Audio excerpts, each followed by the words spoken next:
엄마, 믹서기예요. 요즘 채소나 과일 갈아 먹으면 몸에 좋잖아요. 믹서기? 크기도 참 크네. 비싼 거 아니야? 종이 가방을 열어보니 상자에 포장도 되지 않은 믹서기가 덩그러니 들어 있었습니다. 그런데 자세히 보니 사용감이 느껴지더군요. 중고로 구입한 물건이었습니다. 설마? 이거 중고니? 중고여도 상태 진짜 좋지요? 유명한 브랜드야. 운이 좋아서 너무 괜찮은 가격에 샀어요. 미영이는 자랑스럽다는 듯 생색을 냈습니다. 아무리 간단히 보내기로 했어도 환갑 생일인데 중고 믹서기를 선물한 첫째 딸. 딸의 무심함에 마음 한켠이 씁쓸해졌습니다. 그러던 어느 날 미영이에게 전화가 왔습니다. 엄마, 나 차 한 대만 사주시면 안 돼요? 결혼 기념으로. 제가 2천만 정도 되는 차를 하나 봐둔 게 있거든요. 미영아, 맞벌이로 돈도 버는데 너희가 사면 되는 거 아니야. 엄마가 결혼식 때 힘들면 도와주신다고 했잖아요. 그때 1억에서 조금 못 해주신 거 천천히 주신다고 하셨는데 잊으신 건 아니죠? 순간 기분이 확 상했습니다. 제가 딸에게 1억을 빚진 것도 아닌데 마치 당연히 받아야 하는 돈인 것처럼 말하는 게 어이가 없었습니다. 안녕하세요, 부엌사연 구독자 여러분. 저는 경기도 광주에 살고 있는 62 박정숙입니다. 두 딸을 둔 평범한 엄마예요. 첫째 딸은 미영이고 둘째 딸은 수영입니다. 제 딸들은 한 배에서 나왔지만 성격이 이렇게 다를 수 있을까 싶습니다. 보통 장녀가 엄마의 든든한 버팀목이 되어준다고들 하잖아요. 그런데 저희 집은 반대입니다. 요즘 큰딸 미영이 때문에 속이 타들어가는 날이 많아요. 큰딸 미영이는 어렸을 때부터 유난히 욕심이 많았습니다. 물론 두 딸을 차별해서 키우진 않았어요. 그런데 공부머리라는 건 타고나는 건지 미영이는 책상 앞에 앉아 있지를 않았죠. 공부에는 도통 흥미를 못 느꼈고 대신 다른 것에는 관심이 많았습니다. 반면 둘째 수영이는 비교적 공부를 잘하는 편이었고요. 미영이는 고등학교만 졸업하고 바로 일을 시작하려 했는데 제가 설득해서 겨우 전문대까지 졸업시켰습니다. 이후 미영이는 서둘러 사회생활을 시작했죠. 엄마, 나 이제 회사도 다니니까 독립해서 살래요. 회사랑 집이 너무 멀어서 출퇴근이 힘들어서요. 그래, 여기서 서울로 출퇴근하는 게 보통 일은 아니지. 그런데 자취하면 돈이 많이 들 텐데. 보증금만 좀 지원해 주세요. 월세는 내가 벌어서 낼게요. 그렇게 미영이는 24 어린 나이에 독립을 선언했습니다. 젊은 여자 혼자 서울에서 산다니 걱정이 되었죠. 안전한 집으로 구해주는 게 맞겠다 싶었어요. 꽤나 큰 보증금이 들어갔지만 딸에게 돈을 아낄 순 없었습니다. 그렇게 미영이는 첫 자취방을 전세로 얻어 생활을 시작했어요. 그때부터였던 것 같아요. 미영이의 경제관념이 부쩍 투철해지기 시작한 게요. 좋게 말하면 알뜰했고 나쁘게 말하면 자린고비도 그런 자린고비가 없었습니다. 시간이 흘러 둘째 딸도 대학을 졸업하고 회사에 취직을 했습니다. 수영이는 첫 번째 월급을 받은 날 저희 부부에게 그동안 감사했다며 작은 선물을 사들고 찾아왔어요. 선물은 비싸지 않았습니다. 저와 남편의 잠옷 세트였죠. 하지만 그 아이의 마음이 얼마나 고맙고 예뻐 보이던지요. 엄마, 아빠. 첫 월급으로 뭐 해드릴까 고민했는데 이게 딱 떠올랐어요. 별건 아니지만 편하게 입으세요. 둘째의 말에 제 가슴이 찡했습니다. 반면 첫째 딸 미영이는 지금까지 사회생활을 하면서 부모에게 선물 한 번 산 적이 없었어요. 첫 번째 월급은 물론 생일이나 기념일에도 빈손으로 찾아오는 게 일상이었죠. 첫째 딸의 그런 모습이 섭섭하다기보다는 가슴이 아팠습니다. 혹시 회사에서 받는 월급이 너무 적은 건 아닐까? 좋은 대학을 나오지 못해서 차별받으면 어쩌나 싶었죠. 세상 모든 부모가 그렇듯 저도 첫째 딸이 잘 살고 있는지 걱정이 많았습니다. 그래서 유독 미영이에게 마음 약하게 굴었던 것 같아요. 용돈을 줄 때도 둘째보다 단돈 5만 원이라도 더 챙겨줬습니다. 하지만 첫째 딸이 입고 다니는 옷이나 들고 다니는 가방을 보면 생활이 어려운 것 같지는 않았습니다.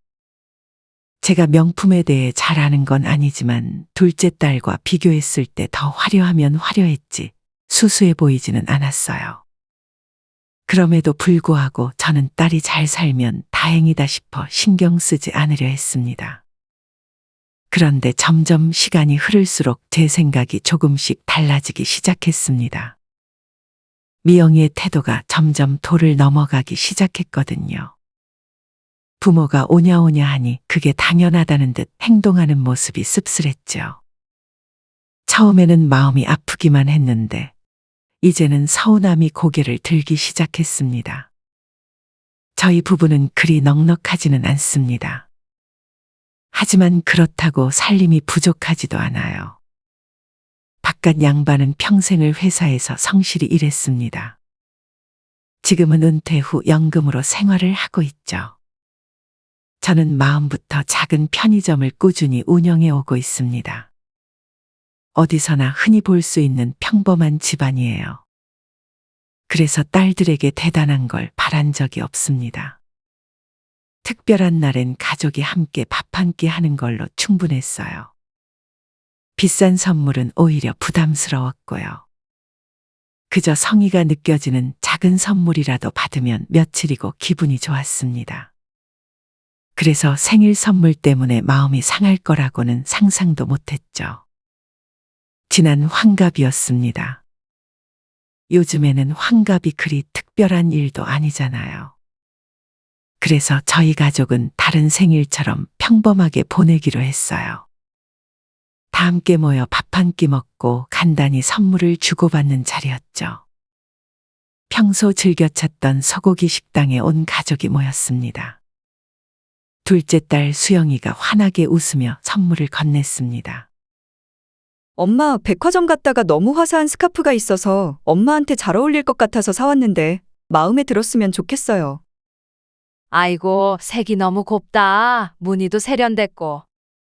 정말 마음에 드네. 수영아, 고맙다. 수영이가 건네준 조그만 선물 상자에서 나온 스카프는 정말 제 마음에 쏙 들었습니다. 딸이 제 취향을 생각해서 골라줬다는 사실이 기분을 더 좋게 만들었죠. 그런데 이어서 첫째 딸 미영이도 큼직한 종이 가방을 내밀었어요. 엄마, 믹서기예요.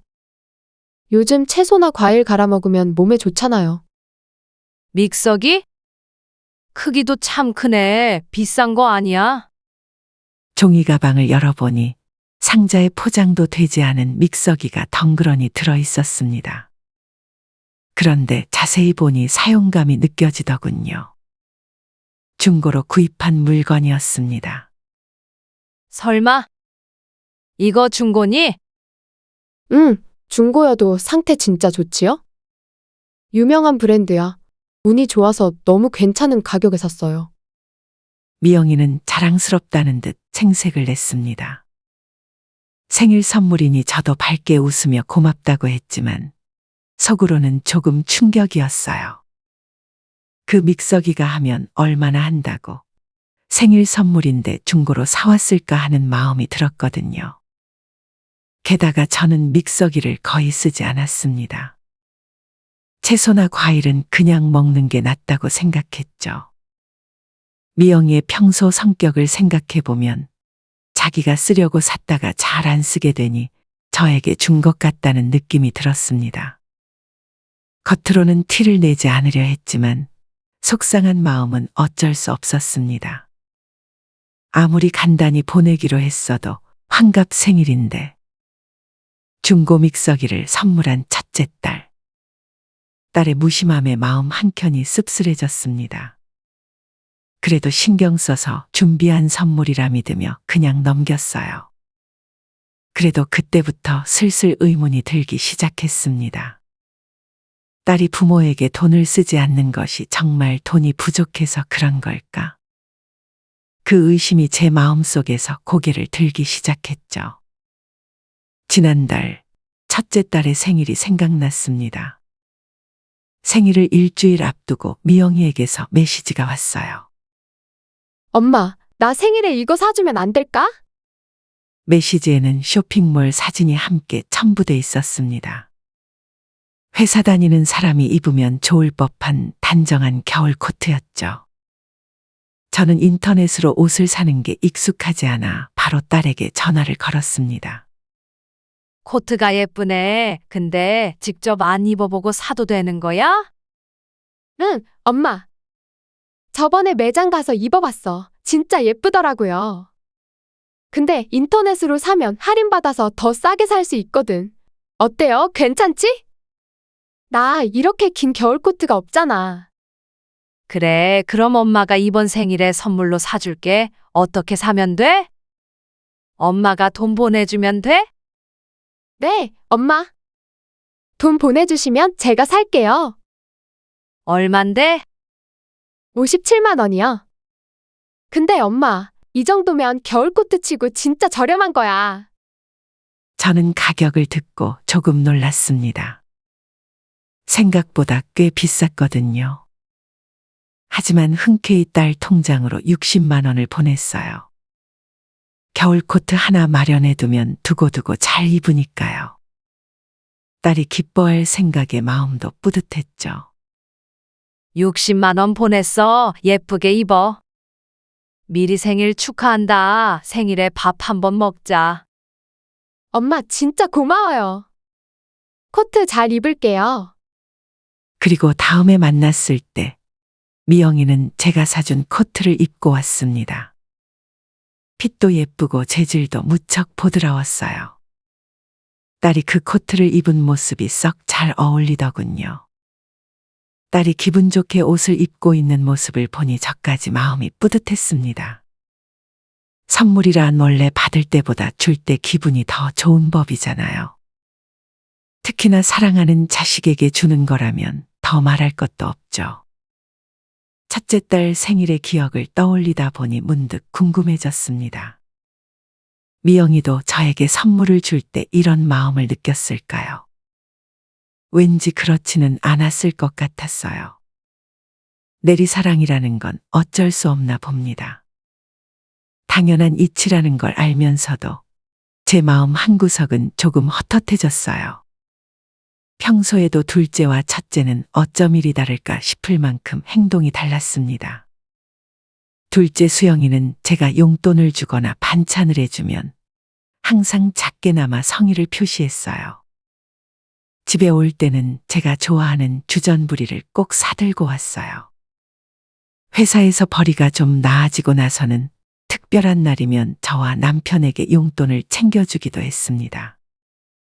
아직은 30대 초반이니 벌써부터 이런 거 챙기지 않아도 된다고 말해도 둘째는 이렇게 말하곤 했어요. 아이 참, 얼마 되지도 않아요. 엄마가 평소에 챙겨주는 거에 비하면 너무 작죠. 그냥 성의 표시니까 받아주세요. 그렇게 말하는 딸을 보면 가족 간의 정이 애틋하게 느껴졌어요. 그런데 첫째 미영이는 달랐습니다. 수영이보다 더 일찍 사회생활을 시작했고 벌이도 나쁘지 않은 것 같은데도 부모에게 작은 용돈 한 번 챙겨준 적이 없었습니다. 첫째의 자취방은 둘째가 사는 집보다 더 크고 좋았습니다. 살림살이도 훨씬 고급스러웠고요. 제가 용돈을 보내주거나 반찬을 해주면 첫째 역시 집에 올 때마다 꼭 뭔가를 들고 왔습니다. 마치 성의를 표시하는 것처럼요. 하지만 그 성의라는 게 조금 묘했죠. 엄마, 이거 내가 모아온 거예요. 받으세요. 이게 뭐니? 미영이는 커다란 종이 가방을 내밀었어요. 가방 안에는 그동안 모아둔 비닐봉지와 작은 작은 종이봉투들이 잔뜩 들어 있었습니다. 내가 알뜰살뜰 모아온 거예요. 이런 거 집에 있으면 은근히 잘 쓰이잖아요. 미영이는 그렇게 말하며 해맑게 웃었습니다. 매번 이런 일회용품이나 비닐봉지, 종이가방 같은 걸 모아서 집으로 가져왔어요. 빈손으로 오기 민망해서 그런 거였을까요? 물론 제가 딸들에게 뭘 바라고 반찬을 싸주거나 용돈을 준 건 아닙니다. 하지만 첫째가 이렇게 부모에게 인색한 모습을 보일 때마다 어쩔 수 없는 섭섭함이 마음에 차곡차곡 쌓여갔습니다. 어쩌면 미영이는 정말 좋은 의도로 그런 걸 챙겨왔는지도 모르죠. 하지만 그 모습이 부모를 생각해서가 아니라 자신의 체면을 차리기 위한 행동 같다는 생각이 들 때가 많았어요. 그렇게 애써 모은 비닐봉지와 종이가방을 바라보며 저는 웃어야 할지 울어야 할지 몰랐습니다. 그래도 그러려니 하고 살았습니다. 딸이 조금 인색하게 구는 걸 뭐라고 해야 할지 모르겠더군요. 자기가 아껴서 잘 먹고 잘 살면 그것도 나름대로 좋은 일이라 여기기도 했습니다. 하지만 딸들이 결혼할 때 저는 첫째 딸의 욕심에 그만 질려버리고 말았어요. 시간이 흘러 첫째 미영이가 33이 되던 해 좋은 사람을 만나 결혼을 하게 되었습니다. 저와 남편은 첫째와 둘째에게 똑같이 주려고 평생 모은 돈이 있었어요. 몇 억씩 되는 큰 돈은 아니었지만 각각 8천만 원씩 부부가 열심히 모은 자금이었습니다. 결혼 전부터 미영이는 돈 이야기를 자주 꺼냈습니다. 요즘 결혼하려면 돈이 진짜 많이 든대요. 기본으로 4억은 들고 시작해야 한다던데. 사돈댁에서는 얼마나 지원해 주신대? 1억쯤 도와주실 것 같아요. 그리고 남편이랑 제가 모은 돈 합치면 1억 정도 되고요. 우리는 8천만 원 생각하고 있어. 혼수를 하든 결혼식에 보태든 너가 원하는 대로 쓰렴. 더 많이 해주고 싶었는데 그래도 이 돈은 엄마 아빠가 평생 모은 거야. 도움이 되었으면 좋겠구나. 제가 통장을 내밀며 말했더니 딸은 서운한 얼굴로 그걸 바라봤습니다. 네. 그런데 조금만 더 보태서 1억 채워주시면 안 될까요? 시댁에서도 1억 해주신다는데 우리도 맞추는 게 좋잖아요. 미영이의 말에 저와 남편은 서로 얼굴을 바라봤습니다. 딸의 이야기를 듣는 순간 마음이 무척 상했어요. 이 돈은 저희가 평생을 성실히 일하며 힘겹게 모은 것이었거든요. 그래도 딸이 고맙다는 말 한마디는 해줄 줄 알았습니다. 그런데 마냥 아쉬운 얼굴로 더 지원해달라고 조르는 첫째 딸. 저는 속으로 둘째를 생각했습니다.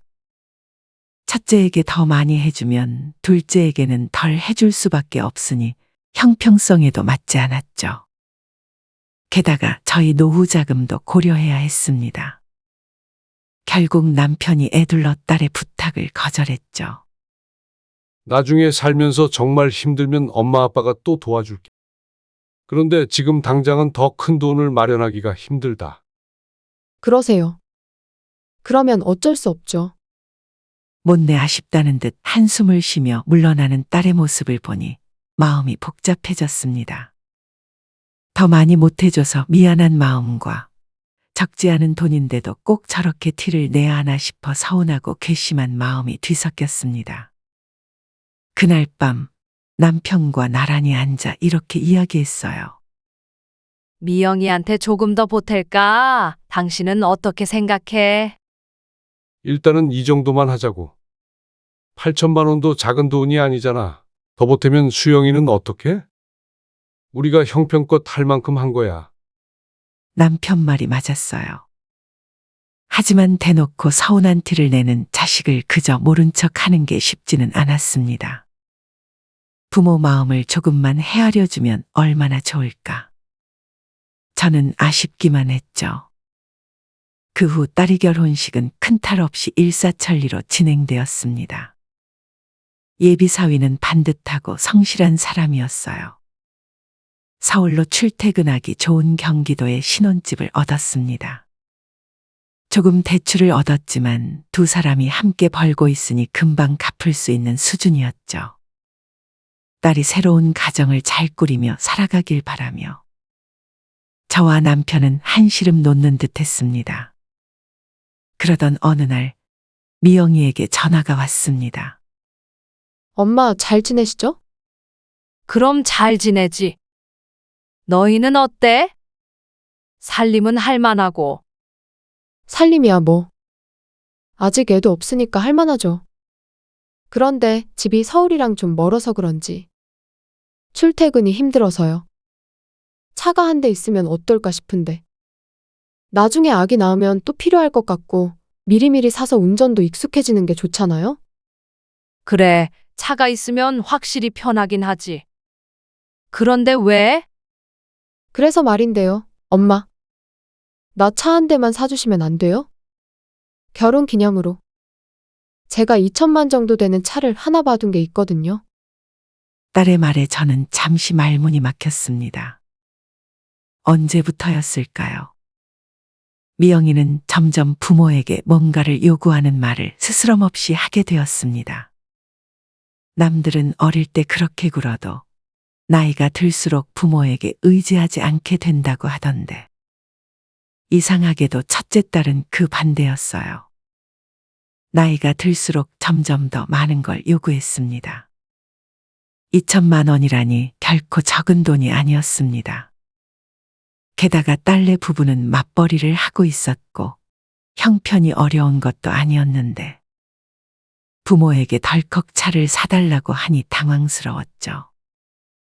미영아, 맞벌이로 돈도 버는데 너희가 사면 되는 거 아니야.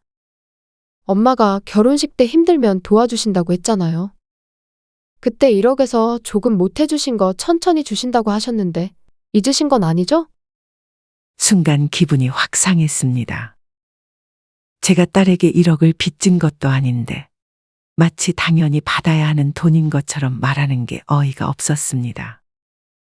애초에 1억이라는 금액을 요구한 건 딸 쪽이었고 저희는 결혼 전에 8천만 원을 지원하겠다고 약속했던 것뿐이었습니다. 그래서 이번에는 조금 더 확실하게 이야기했습니다. 미영아, 결혼할 때 8천만 원을 지원해주겠다고 한 건 나와 네 아버지의 결정이었어. 애초에 1억을 이야기한 건 너잖아. 그런데 그걸 당연히 받아야 할 돈인 것처럼 말하면 안 되지. 엄마도 앞으로 들어갈 돈이 많아. 수영이도 나중에 결혼해야 하고 우리 노후 준비도 해야 하고 너한테만 돈을 몽땅 쓸 수는 없잖아. 차는 사주기 어렵겠다. 제가 단호하게 말하자 딸의 목소리가 높아졌습니다. 뭐야, 수영이 결혼한대요? 지금 당장은 아니지만 언젠가는 하겠지. 그럼 나 먼저 차 좀 사주면 되잖아. 엄마는 서운하게 말을 왜 그렇게 해요? 자식이 좀 잘 사는 게 그렇게 싫어요? 남들은 부모님이 모두 그 정도는 해주신다던데. 딸의 목소리에는 서운함이 가득 묻어 있었습니다. 하지만 저 역시 딸 못지않게 섭섭했어요. 부모에게는 10,000원짜리 한 장 쓰는 것도 아까워하면서 자신에게 몇 천만 원을 쓰는 건 당연하다고 여기는 딸의 이기적인 태도. 부모도 사람인데 어찌 서운하지 않겠어요. 그날 딸과의 대화는 평소보다 무겁게 끝났습니다. 딸이 차마 말로 하지 못했지만 저희 부부에 대한 실망과 서운함이 고스란히 느껴졌어요. 그런 딸을 향한 제 마음도 복잡하기 그지없었습니다. 그동안 계속 이어져 온 딸의 야박함에 실망이 조금씩 깊어지고 있었습니다. 큰딸 미영이가 결혼한 지 2년쯤 지나자 둘째 딸 수영이도 결혼 소식을 전해왔습니다. 저와 남편은 미영이에게 했던 것처럼 수영이에게도 똑같이 지원해 주기로 했습니다. 하지만 둘째 딸의 반응은 첫째와는 사뭇 달랐어요.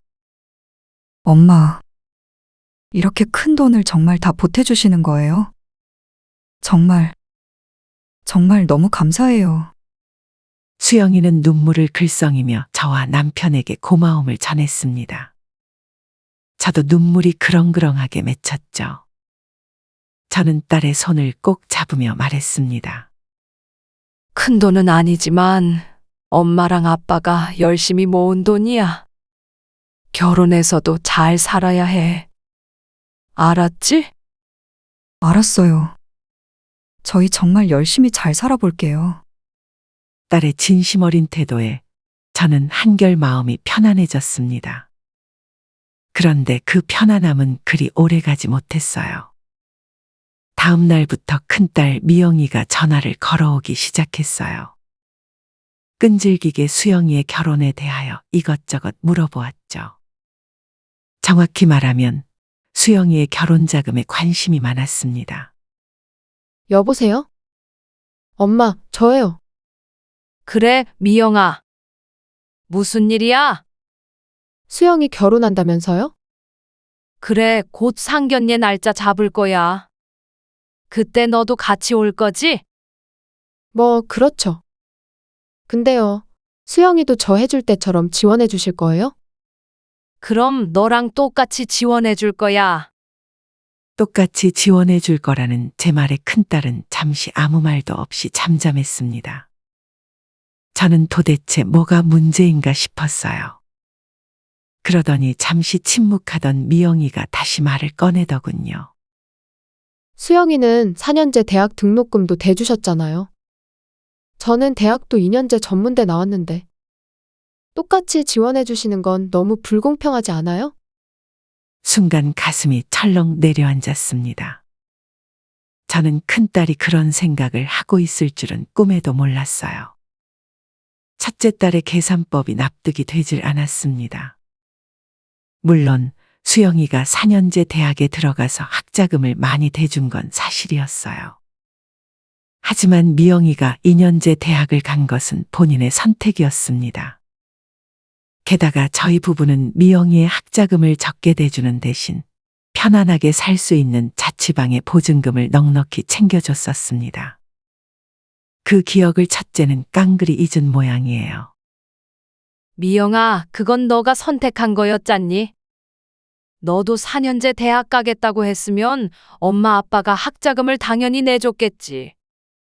대신 너 자취한다고 할 때 보증금을 넉넉히 챙겨줬잖아. 그건 그새 까먹은 거야? 그건 자취를 하려면 어쩔 수 없는 거잖아요. 그거 가지고 수영이 대학 등록금이랑 어떻게 비교를 해요?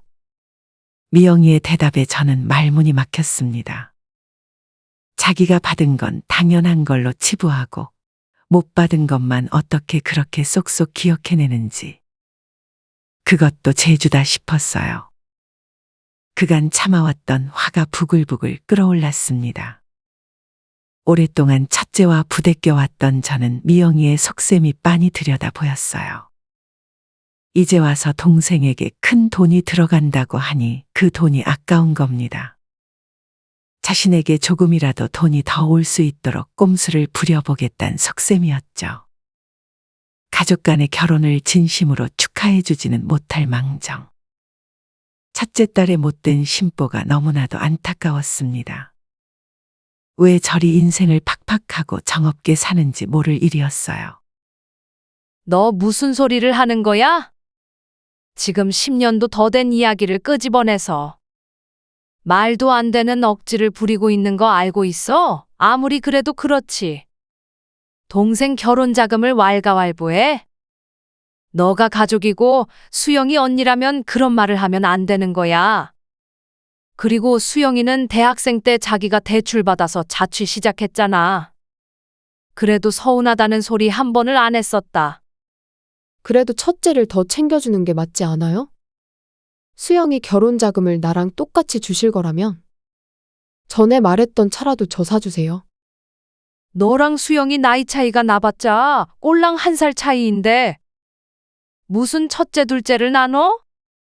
엄마 이런 이야기 하는 것도 기분 나빠. 더 이상 수영이 결혼 자금 가지고 뭐라고 말하지 마. 엄마 아빠가 결정할 일이야. 딸은 마음이 상한 듯 잠시 조용하게 있더니 전화를 뚝 끊어버렸습니다. 저는 쌀쌀맞게 끊어진 전화를 바라보며 작게 한숨을 쉬었어요. 누굴 원망하겠어요. 닷딸 자식 가정교육을 제대로 시키지 않은 제 탓이죠. 다행히 그 후로 미영이는 저에게 별다른 연락을 하지 않았습니다. 그런데 저 대신 남편에게 전화를 했더군요. 어느 날 남편이 저녁을 먹다가 잠시 머뭇거리더니 이런 말을 꺼냈습니다. 여보, 미영이가 나한테 전화했었어. 뭐라고요? 무슨 이야기를 했는데? 남편은 작게 한숨을 쉬더니 대답했습니다. 그냥 뭐, 결혼 준비하는데 수영이한테 돈을 얼마나 보탤 건지 물어보더라고. 그 얘기하면서 자기가 서운했던 것들도 쭉 이야기하고. 서운한 거. 뭐가 그렇게 서운했대? 우리가 도대체 자기한테 서운하게 한 게 뭐가 있다고. 말은 그렇게 했지만 이미 머릿속에 떠오르는 게 많았습니다. 미영이가 결혼할 때 더 지원해 달라고 조르던 일부터 4년제 대학 학자금을 거론하던 일까지. 첫째의 태도가 도를 지나치고 있다는 게 확실하게 느껴졌어요. 다음 남편의 말은 뻔히 예상되는 이야기였죠. 자기 말로는 결혼 때 돈이 부족해서 대출까지 받았는데 우리가 조금만 더 챙겨줬으면 좋았을 거라는 거야. 지금도 서운한데 동생한테 똑같이 돈을 주는 게 불공평하대. 아니, 그게 말이 된다고 생각해? 대출이 필요하면 자기들이 벌어서 갚아야지. 그걸 왜 우리한테 서운하다고 하는 건데. 그리고 수영이한테 똑같이 돈 주는 게 도대체 왜 불공평하다는 거야? 말이 안 되는 소리잖아. 그 정도 받아서 신혼생활 잘 시작했으면 된 거지. 아무리 자식이라도 그렇지. 어떻게 끝없이 받으려고만 해? 남편은 고개를 끄덕이며 한숨을 내쉬었습니다. 저는 남편을 단단히 단속했어요. 혹시나 차 사달라는 이야기 나오면 절대 못 해준다고 해요. 앞으로 미영이가 그런 억지 부린다고 들어주면 안 돼. 당신도 느꼈잖아요. 미영이가 갈수록 요구하는 게 많다는 걸. 나도 알아. 미영이가 욕심이 많아도 우리 딸이잖아.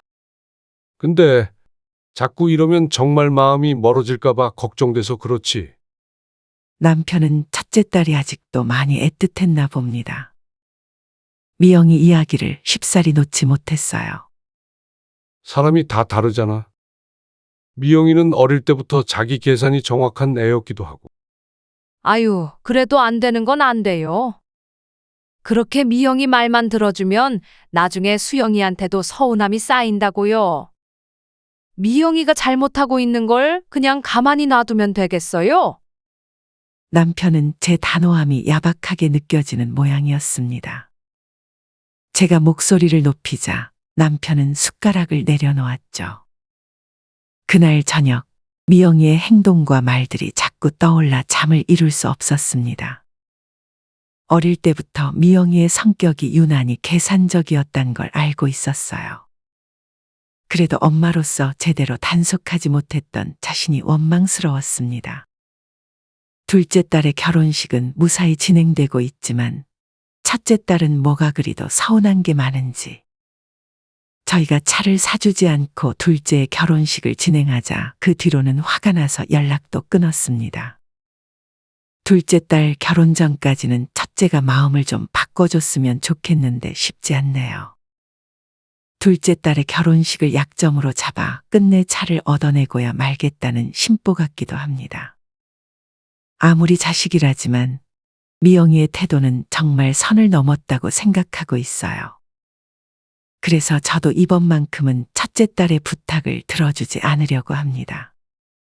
하지만 마음이 약한 남편은 차라리 그냥 차를 사주자는 말을 은근슬쩍 꺼내기 시작했어요. 좋은 게 좋은 거 아니냐면서 말이에요. 남편의 그런 우유부단한 태도에 더 마음이 상해요. 저는 요즘 매일 생각해요. 미영이가 왜 그렇게 돈에 집착하게 되었는지. 돈이란 게 무조건 아끼고 모으는 것만이 정답은 아닌데 말이에요. 물론 돈을 아끼는 건 중요한 덕목이에요. 하지만 아끼는 것만큼 아니, 그보다 더 중요한 건 돈을 어디에 쓰느냐가 아닐까요? 아무리 많은 돈이 있어도 주변 사람들과 나누고 베풀지 않으면 그 돈이 무슨 의미가 있을까요? 돈을 모으는 것도 쓰는 것도 다 사람이 하는 일이잖아요. 그런데 미영이는 사람을 위한 돈이 아니라 돈을 위한 사람처럼 살아가고 있는 게 아닌가 싶어요. 그게 너무 가슴 아프고 섭섭하기도 합니다. 저는 그렇게 넉넉한 사람은 아니었지만 우리 딸들을 위해서라면 있는 걸 나누고 없는 것도 만들어 주려고 했어요. 그런데도 정작 제 딸은 그걸 배우지 못한 게 아닌가 싶습니다. 이제라도 저희 첫째 딸, 미영이에게 그걸 알려주고 싶어요. 돈보다는 사람 관계가 중요하다는 사실 말이에요. 하지만 어떻게 이런 가치를 전달할 수 있는지 그 방법을 몰라 오늘도 답답하기만 합니다. 미영이가 언제쯤 그걸 알게 될까요? 그게 1년일지, 10년일지, 아니면 평생 깨닫지 못할지 모르겠어요. 오늘 제 사연을 듣는 여러분 중에 저에게 남기실 조언이 있다면 부디 한마디 부탁드리겠습니다. 딸과는 잘 풀어보고 싶은데 제가 가진 지식 안에서는 뾰족한 해결 방법이 보이질 않네요. 삶의 지혜를 나눠주시면 진지하게 귀담아 듣고 잘 실천해 보도록 하겠습니다. 그럼 지금까지 제 이야기를 들어주셔서 감사합니다. 여러분의 가정에는 평안이 깃들기를 바라겠습니다. 오늘 사연 어떻게 들으셨나요? 이번 이야기가 구독자 분들에게 따뜻한 위로가 되었으면 좋겠습니다. 느끼신 점이 있다면 댓글로 허심탄회하게 의견을 나눠주세요. 부엌사연은 여러분의 구독과 좋아요 그리고 댓글로 유지됩니다. 앞으로 더 좋은 사연으로 찾아뵐 수 있도록 많은 도움을 부탁드려요. 감사합니다.